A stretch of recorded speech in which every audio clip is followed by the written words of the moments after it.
करतायत. त्यामुळे गाथा पांत अध्ययन चिंतन परिच्छेद अन्वय समन्वय अर्थोत्पत्ती तुम्हा सगळ्यांना कळतीये. तुकोबाराय जवळ आहे, ज्ञानोबाराय जवळ आहे. आणि त्यातही ग्रामीण भागात राहू नये तुम्ही पुण्यासारख्या शहरात, त्याच्याबरोबर मुंबई सारख्या शहरात, भिन्न भिन्न उपनगरात नवीन नवीन जगतात जगवतात. तुम्हाला मी खूप धन्यवाद देतो. मला वेळ कमी आहे, 9:15 आता इथेच वाजलेले आहेत. एक 45 मिनिटात तुमच्या समोर कीर्तन मला समर्पित करायचे. सादरीकरण म्हणणार नाही त्याला मी, समर्पित करायचे. तुम्ही जीवाचे कान करून ऐकाल तर तुमचं भलं होईल अशा अपेक्षा धरतो. आजचा अभंग महाराष्ट्रातल्या पंचसंतांपैकी गोदातीर निवासी पैठणच्या शांती ब्रह्मसंत एकनाथ महाराजांचा अभंग आहे. किती संतांचं महत्व आहे. महाराष्ट्र सारस्वतवाच्या ग्रंथाची प्रत मला जुनी मिळली. ग्रंथाचं वय 102 वर्षाचं आहे.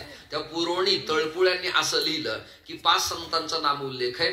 ज्ञानदेवम नमस्कृत्य नामदेवम तथैवच एकनाथम पुनर्नत्वा तुकारामम तत्परम गुरुभक्तम नीलकंठम एतद आचार्य पंचमम. वेळ मला कमी आहे. शंकराचार्यांचे जसे प्रमुख 4 पीठ आहेत आणि सुप्त 3 पीठ आहेत, तद्वत वारकरी परंपरेचे काही पीठ आहेत. यादी देतो, तुम्ही क्षमा मागतो. पहिल्यांदा हे ऐकत असाल असं मला वाटतं. प्रौढी नाही पण विनम्रतेनं सांगतो. पहिलं पीठ आहे महायोग पीठे तटे भीमरथ्याम वरम पुंडरीकाय दातुम मुनींद्रैहि समागत्य तिष्ठन्त मानंद कंदम परब्रह्मलिंगम भजे पांडुरंगम. पहिलं पीठ आहे त्याचं नाव महायोग पीठ. ते आहे भीमांडिरेच्या चंद्रभागेच्या तीरावरती वसलेलं. पुंडलिक तिथे आचार्य आहेत. त्यांनी स्थान निर्माण केलं, वीट टाकली. परमेश्वराला मातृपितृभक्तीला तृप्त होऊन उभं राहावं लागलं. एक पीठ. दुसरं पीठ आहे आणि ते पीठ सगळ्यांच्या पाठातलं आहे. शिवपीठ हे जुनाट, शिवपीठ हे जुनाट, शिवपीठ हे जुनाट, शिवपीठ हे जुनाट. ज्ञानबाई येथे मुकुट,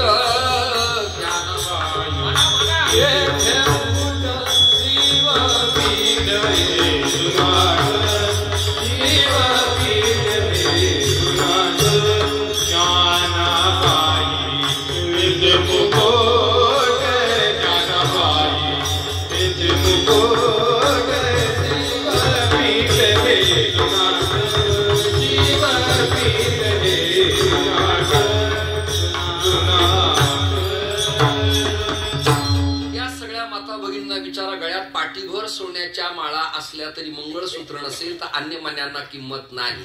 गळ्यात वारकऱ्यांच्या तुळशी माळा किती पण असू दे पण त्याला मेरुमणी नसेल तर त्या माळीला किंमत नाही. संत चिकार आहे पण त्यात मुकुटमणी कोणी शोभत असेल तर ज्ञानाबाई तेथे मुकुट.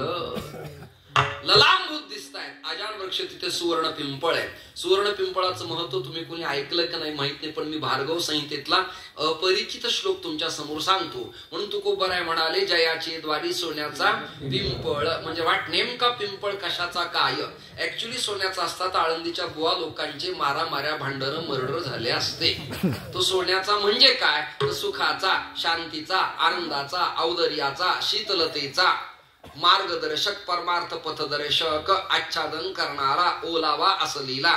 समानार्थी शब्द तुम्हाला दिले. ज्यांना जो आवडेल तो तुम्ही स्वीकारा. यापेक्षा वेग मला कमी करता येणार नाही वेळ कमी असल्यामुळे. जयाचे द्वारी सोन्याचं पिंपळ म्हणजे काय तर भार्गव संहितेत वर्णन असं आलं. मूलतो ब्रह्मरूपाय मध्यतो विष्णू रूपिणे अग्रत शिवरूपाय वृक्षराजाय ते नमः. पिंपळात कोण कोण देवता आहेत. मूलतो ब्रह्मरूपाय पिंपळाच्या तंतु मुळांना सोठ मुळाला जी देवता आहे. मूलतो ब्रह्मरूपाय जगत उत्पत्ती करता ब्रह्मा तिथे राहतो आहे. मध्यतो विष्णू रूपिणे मध्यभागी विष्णू आहेत. अग्रत शिवरूपाय अग्रे म्हणजे पुढे टोकाला समोर. अग्रत शिवरूपाय अश्वत्थाय वा वृक्षराजाय ते नमः. म्हणून जयाची द्वारी सोन्याचा पिंपळ. भार्गव संहितेचा आधार आहे. संत आधारा विना बोलत नाहीत. हल्ली कविता गाणी म्हणतात तो भाग वेगळा पण परंपरा ही आहे. विठाल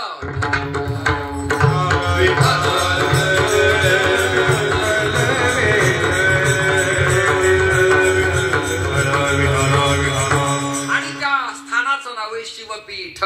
या गावात मी शिवालय पाहिलं नाही पण कोणीतरी सूत्रसंचलन करताना माईक वरती भोले बाबा शिवाचा जय जयकार केला. इथे कुणी केला माहिती नाही, मला परिचय नाही, मला त्यांचं नावही ठाऊक नाही, स्वरूपही माहिती नाही. पण मी एक सूत्र लक्षात धरलं, ज्या अर्थी शंकराचा जय जयकार करताय त्या अर्थी या भागात कुठेतरी शिवालय असावं. यत्र यत्र वण्णी तत्र तत्र धूमहा, ज्या अर्थी इथे धूर निघतो त्या अर्थी अग्नी असावा.